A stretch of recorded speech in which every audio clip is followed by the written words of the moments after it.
Hello guys, आज हमारा topic बड़ा ही इंटरेस्टिंग है। हमें आज पढ़ना है has to, have to, had to, will have to, having to का प्रयोग हम सब करते हैं अपनी लाइफ में, रोज़मर्रा के काम में हम ज़रूर करते हैं, लेकिन बस जानते और समझते नहीं हैं कि ये चीज़ क्या है। तो जब हमें किसी चीज़ को मजबूरी बस करना पड़ता है, कहने का अर्थ है किसी कार्य को ना चाहते हुए भी करना पड़े, तो हम उस स्ट्रक्चर को has to, have to, had to, will have to या हैविंग टू के इस्तेमाल से पूरा करते हैं। जैसे उसे हर रोज़ काम करना पड़ता है, मुझे रोज़ स्कूल जाना पड़ता है, हमें धूप में काम करना पड़ता है। कोई भी व्यक्ति, कोई भी इंसान धूप में काम, गर्मी में काम करना नहीं चाहेगा, क्योंकि गर्मी में सबको परेशानी होती है। तो ये कार्य क्या है? मजबूरी। जहाँ पे मजबूरी या आवश्यकता दर्शाई जाती है, वहाँ पे हमारा हैज़ टू, हैव टू या हैड टू या will have to, having to का इस्तेमाल किया जाता है। तो इन वाक्यों से हमें पता चलता है, और पता किस तरह से चलता है कि सब्जेक्ट को ना चाहते हुए भी कोई काम जब करना पड़ता है, तो वहाँ पे हमारा हैज़ टू, हैव टू का इस्तेमाल किया जाता है। जैसे कोई भी इंसान, हमने बताया, धूप में काम नहीं करना चाहता है, मुझे रोज़ सुबह गोबर उठाना पड़ता है, तो यहाँ पे मजबूरी दर्शाता है। कोई राजी खुशी ये नहीं कहेगा भाई मुझे गोबर उठाने में बड़ा मज़ा आ रहा है, तो वो मजबूरी बस करता है। तो जो कार्य मजबूरी बस किए जाते हैं या जो कार्य आवश्यकता पूर्ति के लिए किए जाते हैं, वहाँ पे हम हैज़ टू और हैव टू को, मजबूरी का दूसरा नाम ही हम हैज़ टू और हैव टू का रख देते हैं। ठीक है। यदि सही बात कही जाए तो दिन भर में अपने द्वारा या किसी दूसरे के द्वारा जो भी ये कहता हुआ दिखाई देता है, भाई मुझे तो ये काम करना पड़ता है या मुझे रोज़ बाजार जाना पड़ता है, तो वो स्वेच्छा से नहीं जा रहा है, मजबूरी बस जा रहा है। तो जहाँ पे मजबूरी दिखाई देती है, वहाँ पे हमें हैज़ टू और हैव टू को इस्तेमाल करना होता है। सही शब्दों में बच्चों ने यदि इस स्ट्रक्चर को समझना है तो उनकी लाइफ के लिए बहुत ज़रूरी है। यदि वो अंग्रेजी सीख रहे हैं या अंग्रेजी सीखने वाले हैं, तो ये स्ट्रक्चर उनके लिए बहुत ही महत्वपूर्ण है। अब हम इसमें ज़्यादा समय ना गंवाते हुए, चूँकि वीडियो फिर बहुत बड़ा हो जाता है, और जब बड़ा हो जाता है तब बच्चों को पूरे वीडियो को देखने में दिक्कत आती है, तो इस वजह से हम वीडियो को लंबा न करते हुए अब आगे वीडियो पर आते हैं और हम इस स्ट्रक्चर को आपको एक एक को करते हुए समझाते हुए चलते हैं। पहले हैज़ टू, हैव टू दोनों को लेते हैं। हैज़ टू, हैव टू, चूँकि हैज़ टू और हैव टू ये हमारे मेन उसमें आते हैं प्रेजेंट में। जो भी कार्य हमें प्रेजेंट में करना पड़ता है वो हैज़ टू, हैव टू से लेते हैं। ठीक है दोस्तों, तो आइए अब हम शुरू करते हैं।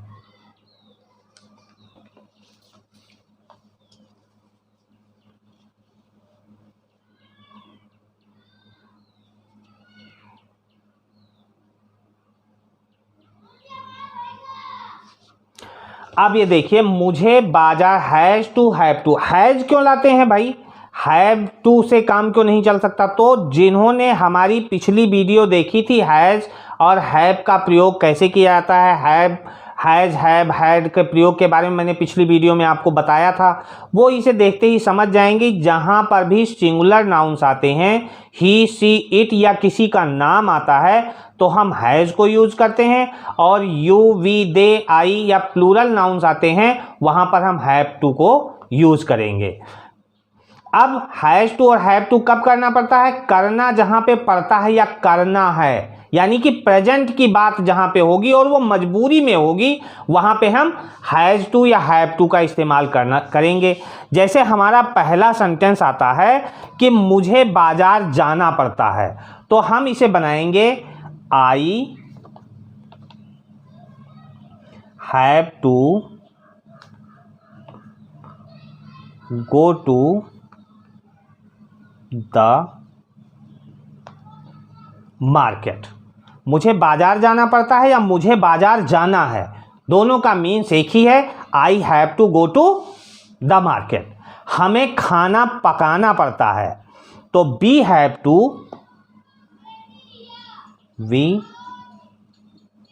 Have to cook food. हमें खाना पकाना पड़ता है, उसे आपसे मिलना है। देखिए यहाँ पे अब थर्ड पर्सन आ गया, उसे आपसे मिलना है, तो हम बनाएंगे यहाँ पे ही हैज, क्योंकि सिंगुलर नाउन हमारा आ गया, he has to meet you, उसे आपसे मिलना है। सीता ने कपड़े धोने हैं, सब्जेक्ट हमारा सिंगुलर है, Sita has to wash the clothes, Sita has to wash the cloth, मुझे तुम्हारा इंतजार करना पड़ता है।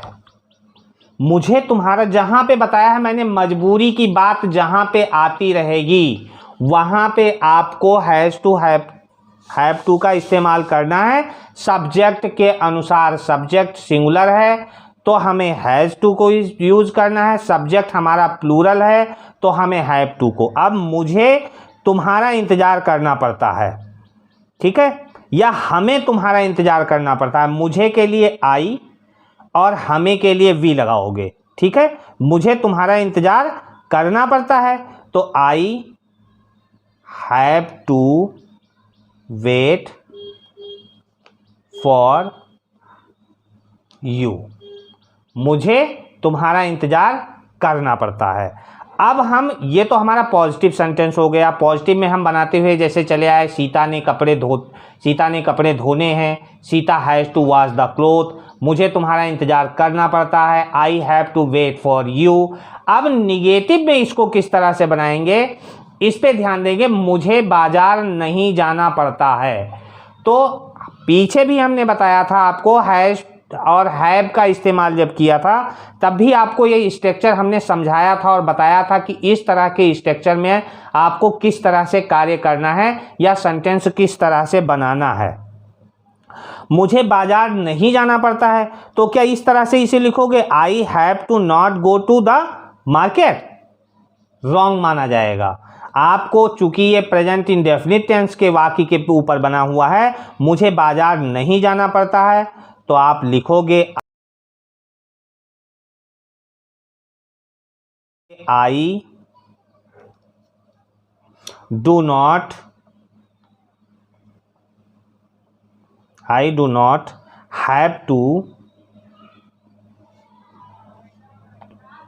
गो टू द मार्केट, मुझे बाजार नहीं जाना पड़ता है। उसे खाना नहीं पकाना पड़ता है, देखिए उसे खाना नहीं पकाना पड़ता है, तो ही डज नॉट, अब इसके साथ में आ गया ही, इसके साथ में आई आया था और उसे थर्ड पर्सन या सी भी लगा सकते हो। चूंकि यहाँ पे यदि उसे खाना नहीं पकाना पड़ता है, लड़के के लिए भी इसे यूज कर सकते हो, लड़की के लिए भी यूज कर सकते हो, तो ही लिख दो या सी लिख दो, दोनों सही माना जाएगा। तो he does not have to cook food. ध्यान रहे, ही डज नॉट, जब यहाँ पे डज नॉट लगा दिया तो हमारी वर्ब की कौन सी फॉर्म आती है, फर्स्ट फॉर्म आती है, और फर्स्ट फॉर्म जब आती है तो फर्स्ट फॉर्म हमारा क्या है, हैव टू है। तो यहाँ पे सी डज नॉट या he does not have to cook the food. अगला सेंटेंस आता है, तुम्हें ऑफिस नहीं जाना है, you do not have to go to office today. आज तुम्हें आज ऑफिस नहीं जाना है तो टुडे हो गया। समझ में आया? क्योंकि जब हमारा सिंगुलर आएगा तो जब हम डज को इस्तेमाल कर लेंगे, जब डज हमारा इसके साथ में आ जाएगा तो हमारा वर्ब की कौन सी फॉर्म आएगी, फर्स्ट फॉर्म आएगी, और जब हमारी फर्स्ट फॉर्म आएगी तो हैव आएगा, न कि हैज आएगा। तो she does not have to cook the food.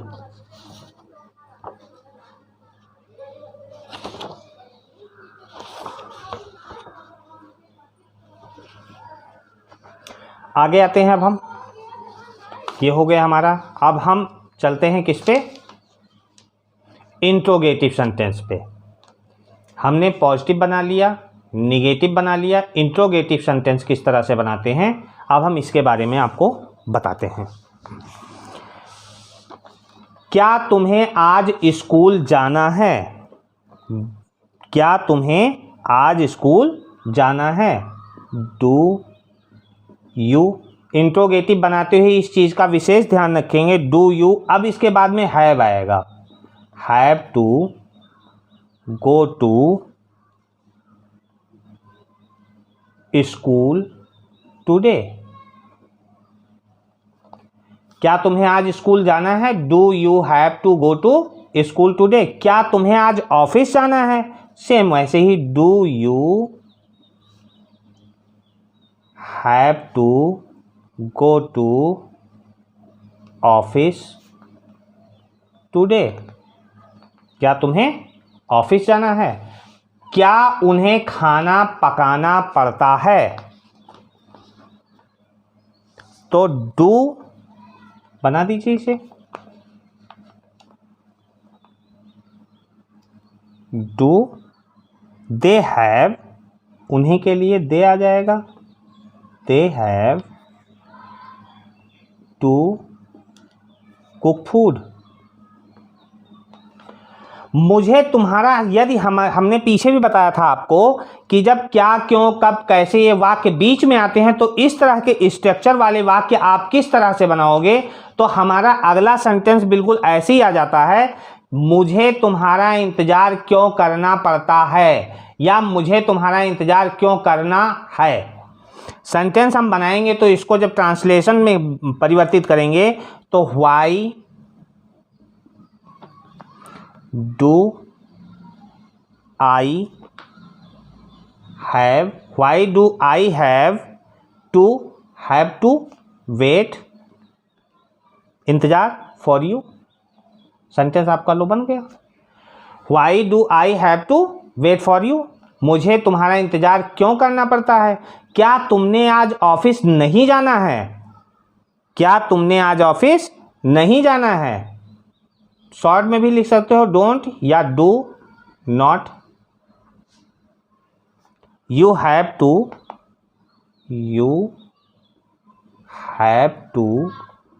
Go to the office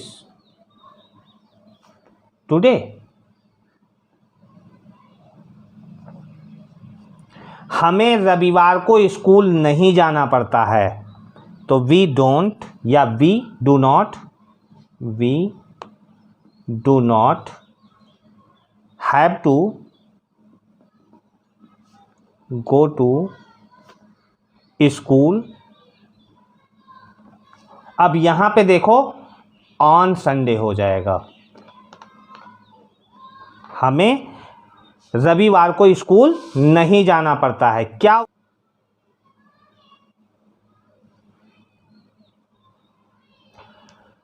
तो दोस्तों अब हमारा नेक्स्ट आता है हैड टू, पढ़ता था या पढ़ा।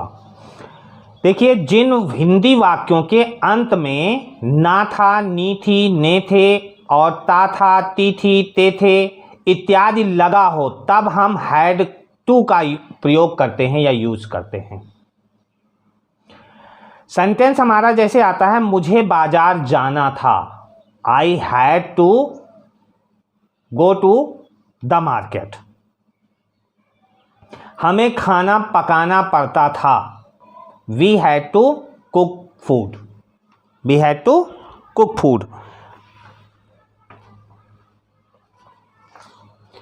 अगला सेंटेंस हमारा आता है,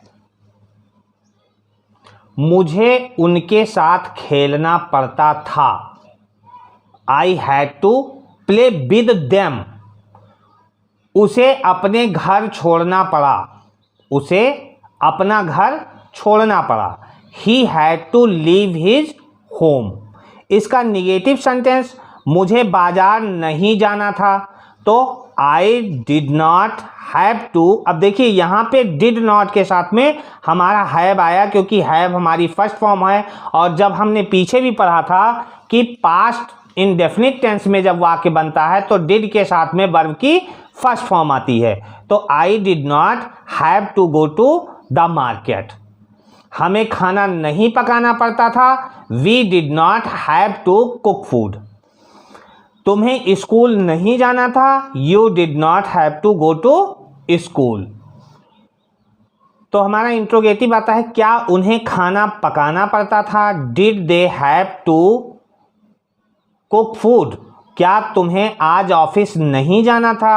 did not you have to go to the office today. अब इसके बाद में हमारा आता है will have to. Will have to आता है, वहां पे ना पड़ेगा ना होगा, ऐसा सेंटेंस लास्ट में आता है तो हमारा वहां पे विल हैव टू का इस्तेमाल होता है। मुझे कल मुंबई जाना पड़ेगा या मुझे कल मुंबई जाना होगा, तो यहाँ पे हमारा सेंटेंस बनेगा I will have to go to Mumbai tomorrow. तुम्हें 2 दिन यहाँ गुजारने पड़ेंगे। You will have to spend 2 days here. मुझे कल मीटिंग नहीं अटेंड करनी पड़ेगी। I will not have to attend the meeting tomorrow. Ravi को जापान क्यों जाना पड़ेगा। इंट्रोगेटिव सेंटेंस हमारा है, why will Ravi have to go to Japan. Ravi को जापान क्यों जाना पड़ेगा या रवि को जापान क्यों जाना होगा, तो why will Ravi have to go to Japan. अब इसके बाद में हमारा आता है, उसे बाजार में दिन भर खड़ा रहना पड़ेगा। उसे बाजार में दिन भर खड़ा रहना पड़ेगा, तो he will have to stay in the market all day. अगला सेंटेंस है, मुझे रोजाना 4 बजे प्रातः उठना पड़ेगा। I will have to walk up every day morning at 4 AM। अब हमारा लास्ट आता है हैविंग टू। पढ़ रहा है या पढ़ रहा था, ठीक है, तो इसमें इज, एम, आर और वाज वर्ग का भी प्रयोग किया जाएगा। उसके साथ में हैविंग को यूज किया जाएगा। जैसे मुझे उसे डांटना पड़ रहा है। I am having to scold her. मुझे उसके घर जाना पड़ रहा है। I am having to go to his home. मुझे खाना बनाना पड़ रहा है। I am having to cook food.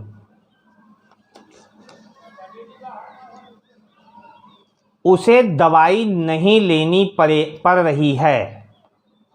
He is not having to take medicine. हमें कड़ी मेहनत नहीं करनी पड़ रही है। We are not having to do hard work. क्या उसे वहाँ अंग्रेजी बोलनी पड़ रही है। Is she having to speak English there. Last हमारा आता है, तुम्हें अकेले क्यों रहना पड़ रहा है। Why are you having to live alone. तो दोस्तों ये हमारा has to, have to, had to और will have to, having to का इस्तेमाल हुआ और आप लोगों को अच्छी तरह से समझ में आया होगा, ये मुझे आशा है। वीडियो को पूरा देखिए। देखने के बाद में जिसको कोई डाउट या दिक्कत हो वो कमेंट बॉक्स में लिख सकता है। मुझसे कोई चीज़ पूछना चाहता हो कमेंट बॉक्स में लिख करके मुझसे पूछ सकता है, उसका समुचित उत्तर दिया जाएगा। Thank you guys.